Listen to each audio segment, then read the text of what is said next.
manchette aujourd'hui, l'état d'urgence pour Berthierville suite aux fortes pluies.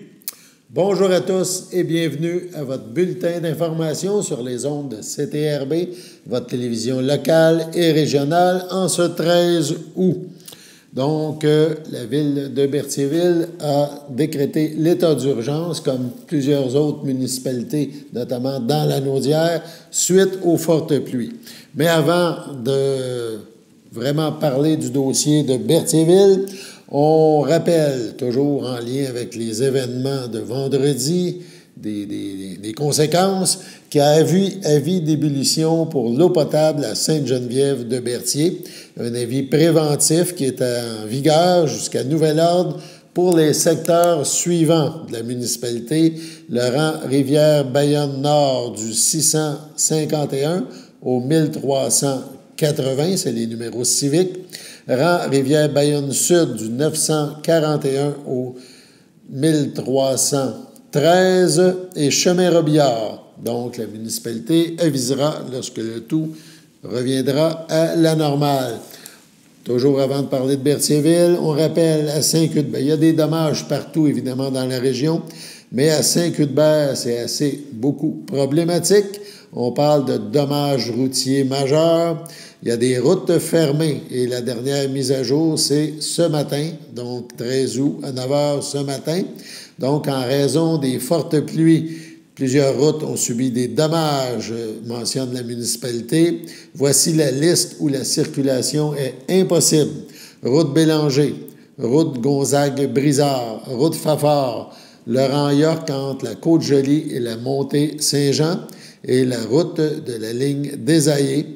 Donc, Saint-Cuthbert est une autre municipalité qui a été lourdement touchée par les pluies diluviennes qui nous sont tombées dessus vendredi. On se transporte maintenant au conseil municipal de la ville de Berthierville.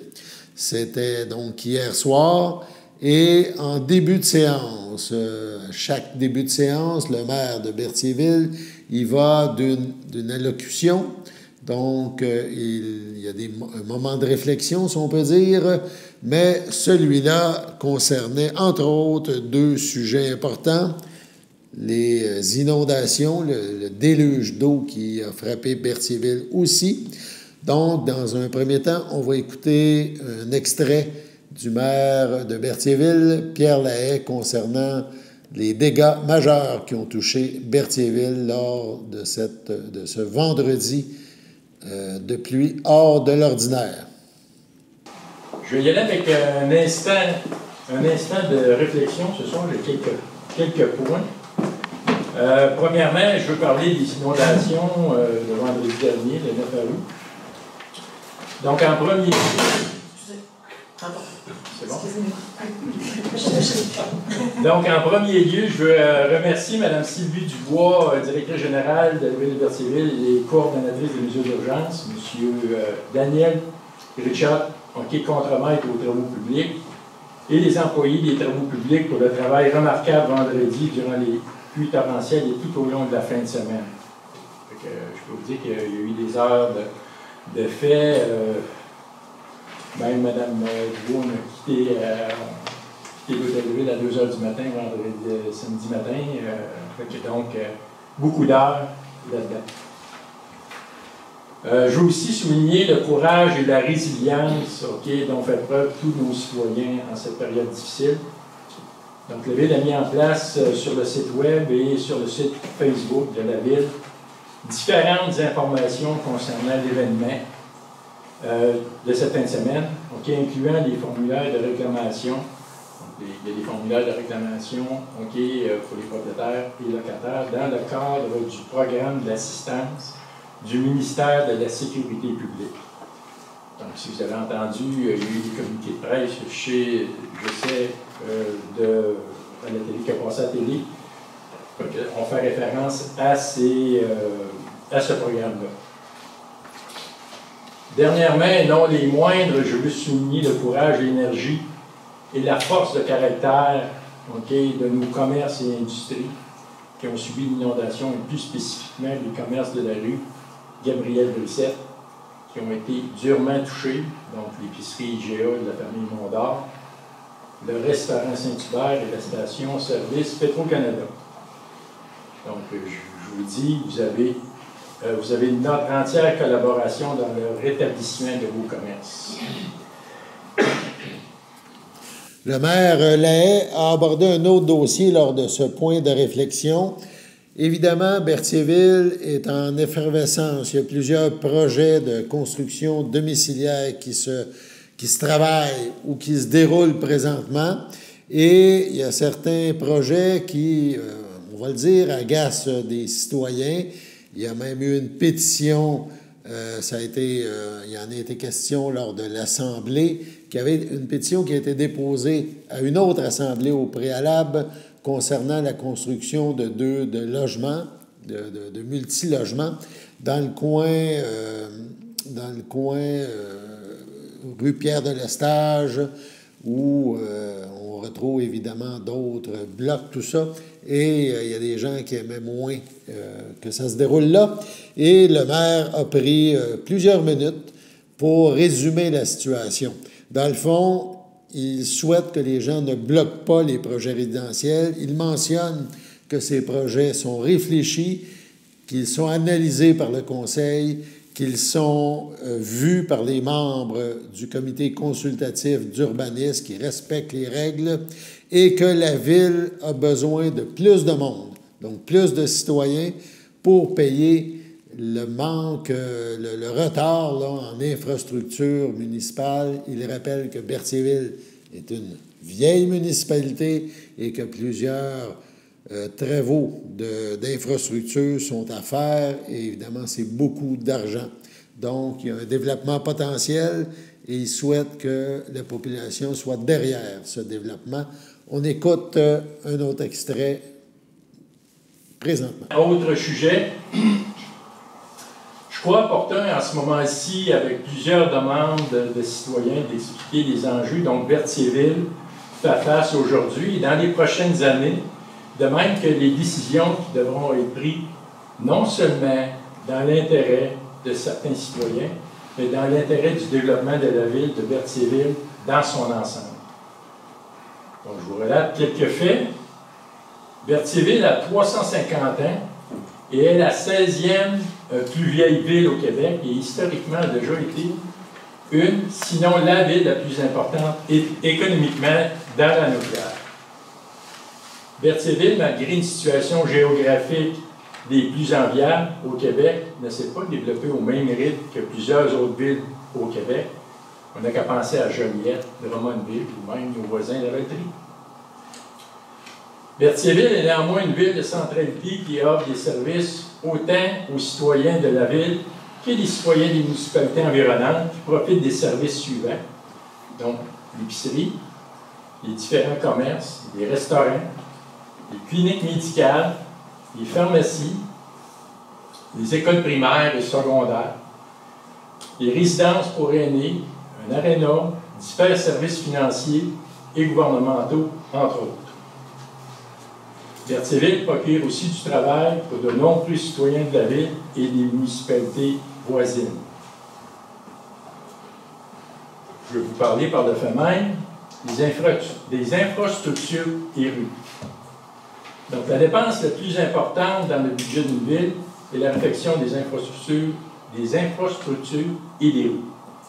Donc, en général, la ville va en règlement d'emprunt puisque les coûts sont plus importants et peuvent être amortis sur plusieurs années. Donc, lors du dépôt du budget 2024, le 14 décembre dernier, nous avons aussi déposé le programme triennal d'immobilisation, qu'on appelle le PTI. Donc, si on tient compte uniquement de la planification des activités d'investissement et immobilisation des rues et des infrastructures, je répète un peu ce qu'on a. En 2024, on a la réfection majeure de la rue Saint-Viateur, donc le coût approximatif est de 2 031 250. Naturellement, il y a une subvention qui vient avec ça en moins, mais on a quand même le plus important montant à assumer. En 2025, on a prévu dans le programme triennal des travaux de séparation des égouts du réseau d'égouts entre les rues de Montcalm et de Frontenac. Donc ça, c'est un 2 332 317. C'est aussi prévu en 2025 une augmentation de la capacité de la station de traitement des eaux usées, qui est d'un coût de 15 millions. En 2026, dans la planification, on a une réfection majeure de la rue Pierre-de-l'Estage, qui est prévue d'un montant de 5 145 688. Donc, ça nous fait un total d'emprunt de 24 509 255, moins certaines subventions, naturellement. Mais on assume un bon montant. Sans compter certains problèmes de pluviaux ou d'investissements qui seront nécessaires pour régler une problématique, et sur plusieurs rues qui sont en mauvais état et ont un urgent besoin de réflexion. Quelquefois, nous avons aussi certains travaux surprises, non planifiés, mais urgents et obligatoires. On n'a qu'à penser au bruit de conduite dans le lit de la rivière Chaloupe en décembre 2022, qui nous a coûté 113 139 $. Tel que mentionné précédemment, Berthierville est une ville historique et plusieurs de nos infrastructures ont 50, 60, 70 ans. Ceci est un exemple si nous n'investissons pas à moderniser nos infrastructures avec un plan directeur et en suivant de façon rigoureuse un plan triennal d'immobilisation, nous allons subir plus de bris. Nous allons faire des réparations par bout brisé sans savoir quand il y aura un autre bris à cet endroit. Au final, cela coûtera plus cher et nous ne serons pas en mesure de développer la ville comme il se doit. C'est un fait. Berthierville a du rattrapage à faire au niveau des infrastructures et d'importantes sommes d'argent vont devoir y être consacrées. Nous essayons toujours de minimiser les impacts dans nos décisions et chercher des solutions, mais malheureusement, dans certains cas, nous devons sacrifier. On parlait d'arbres à la dernière séance. Ça peut arriver pour la réalisation des travaux. Juste une petite note en passant. Nous sommes dans un processus d'élaboration d'une politique de l'arbre. Ça, on a entamé cette procédure-là l'hiver dernier, qui devrait être complétée au courant de l'année 2025 et qui va aussi se refléter dans notre nouveau règlement de zonage. Donc, il y a un travail qui est fait à ce niveau-là aussi. L'objectif est de développer économiquement Berthierville en favorisant l'implantation de commerces et industries, en augmentant la population avec la construction de projets résidentiels, en créant des milieux de vie agréables et adaptés aux normes de mobilité durable, d'espaces verts, on parle de parc, et dynamique. Donc, c'est important de développer les loisirs pour attirer nos jeunes familles. N'oubliez pas, ce sont eux qui vont acheter nos maisons lorsque nous allons vendre pour aller, exemple, en résidence. À tenir compte, le gouvernement aussi, on a des choses, on va revenir éventuellement avec ça. Le gouvernement a adopté un projet sur les orientations gouvernementales en aménagement de territoire. Donc, ça va être effectif à partir du 1er décembre et qui va encadrer les villes et les municipalités dans plusieurs aspects de leur développement, notamment la densification des zones blanches ou des zones urbaines. Maintenant, la tâche est ardue. Les décisions d'hier ont une influence sur la situation de Berthierville aujourd'hui.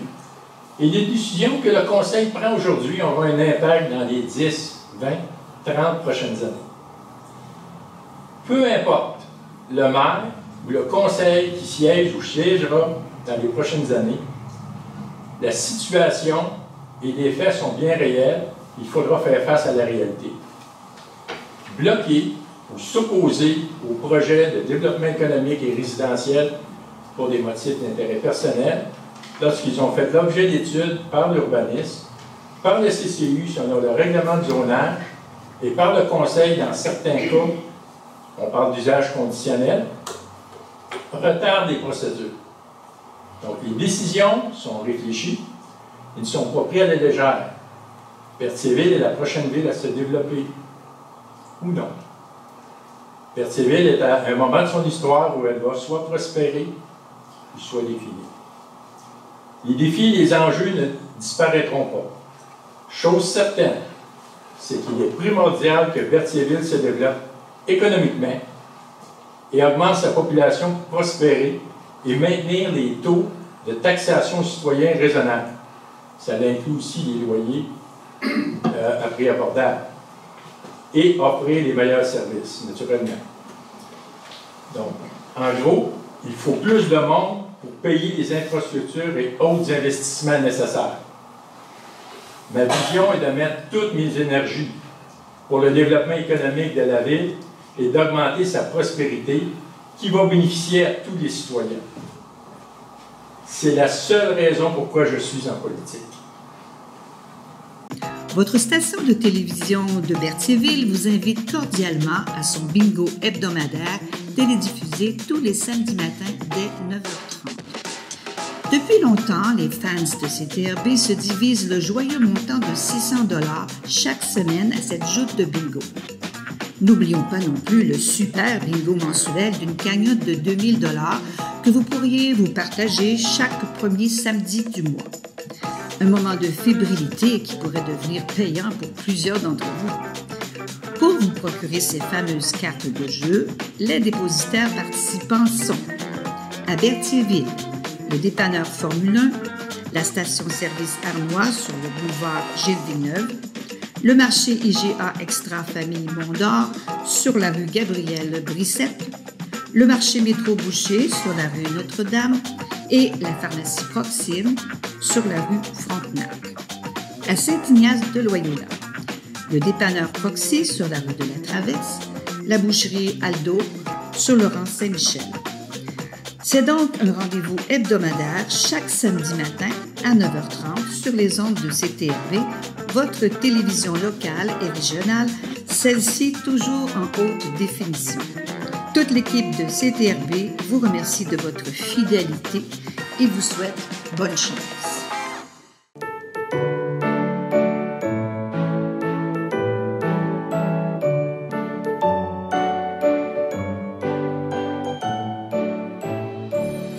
Le grand livre des anniversaires de CTRB compte une page vide dans ce trésor, mais peut-être est-ce votre anniversaire. Alors, si c'est le cas, on vous souhaite bonne fête. On vous présente maintenant la suite de l'entrevue qu'on a débutée hier lors de notre bulletin d'information. Entrevue avec Xavier Roy, qui est le directeur artistique au Festival de la Naudière. Donc, voici la deuxième partie de la rencontre avec M. Roy.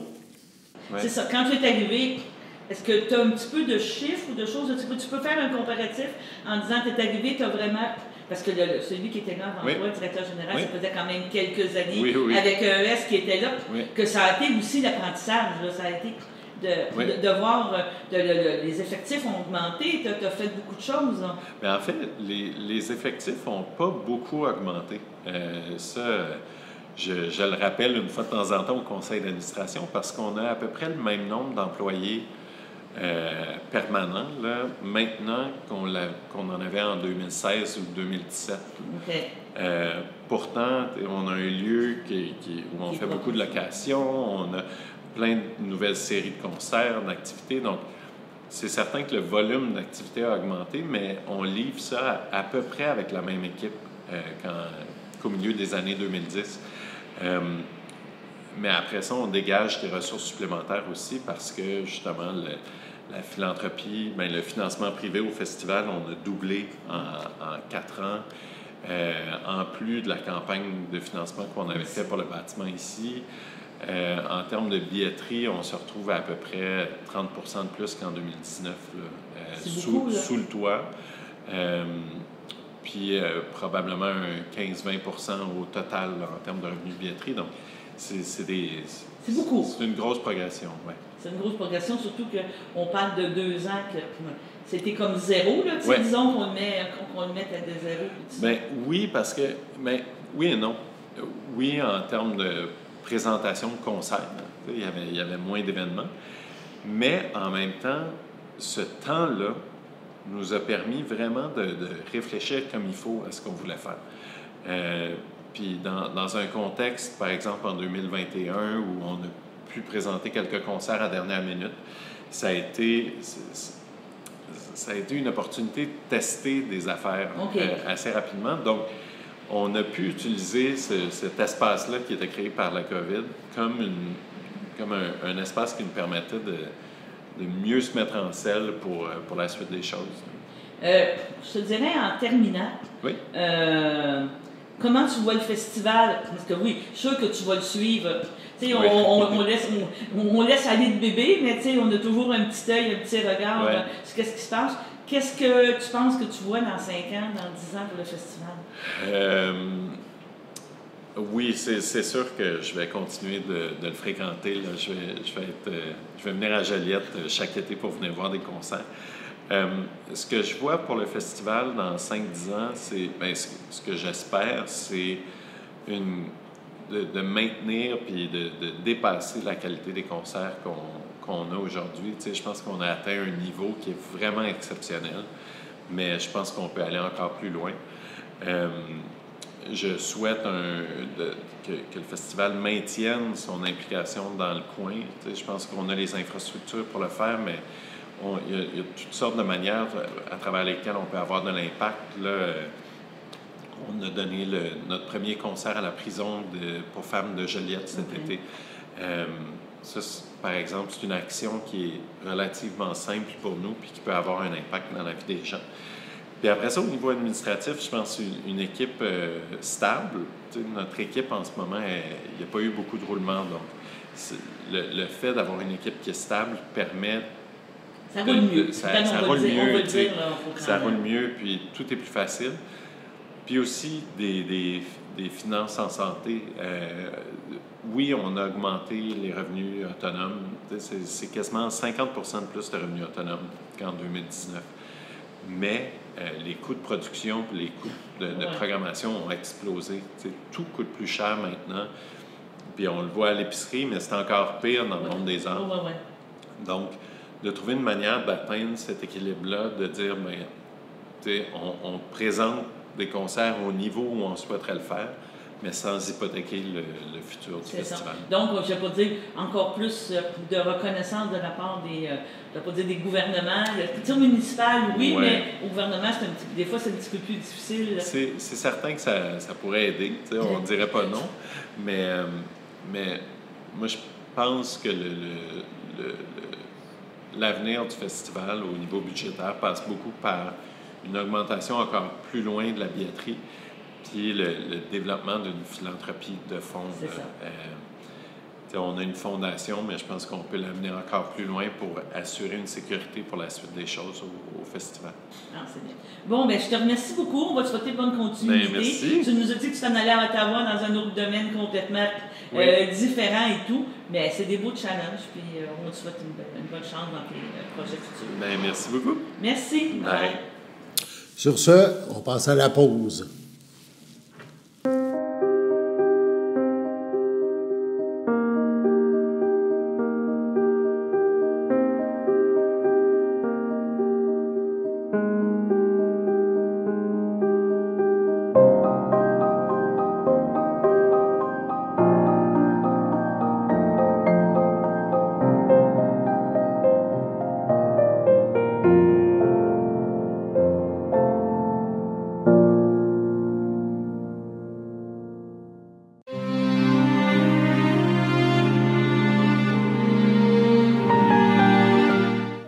Entouré de l'amour des siens au CHSLD du Piémont à Saint-Jean-de-Matha le 23 juillet dernier. À 79 ans et un mois, est décédé paisiblement M. Gilles Carrier, conjoint de Mme Yvette Asselin, demeurant à Lanoret. Il était le fils de feu Gilles Carrier, de feu Marguerite Valiquette. La famille accueillera parents et amis au complexe funéraire Thériault, 741 rue Notre-Dame à Berthierville, le samedi 17 août dès 13h. Un hommage aura lieu le même jour à 15h dans le salon du complexe. Les cendres de M. Carrier seront déposées au cimetière de Scott à une date ultérieure.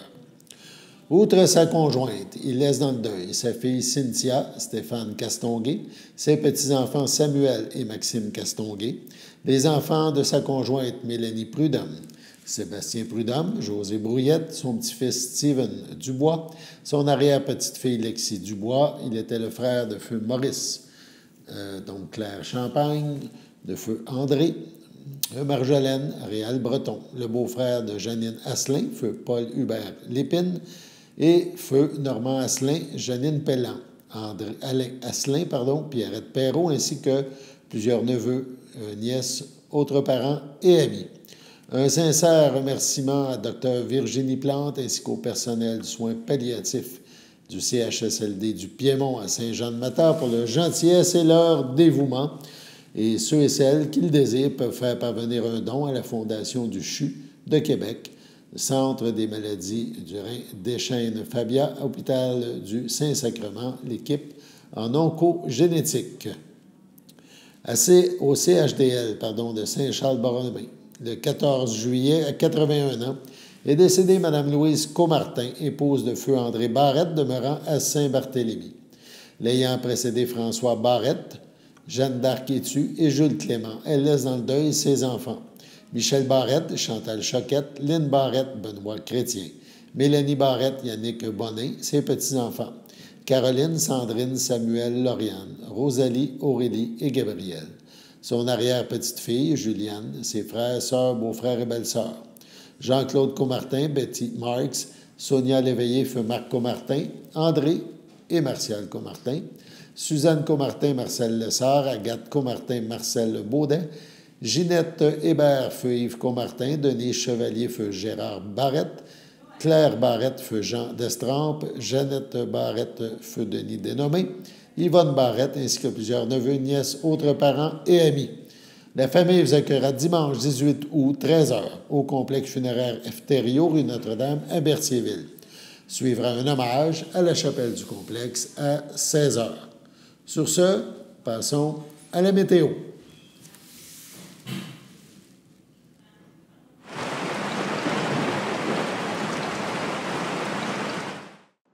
Bienvenue à votre météo avec Théo. Aujourd'hui, mardi après-midi, il y aura une température de 27 ainsi qu'un ressenti de 32 avec un ciel ensoleillé.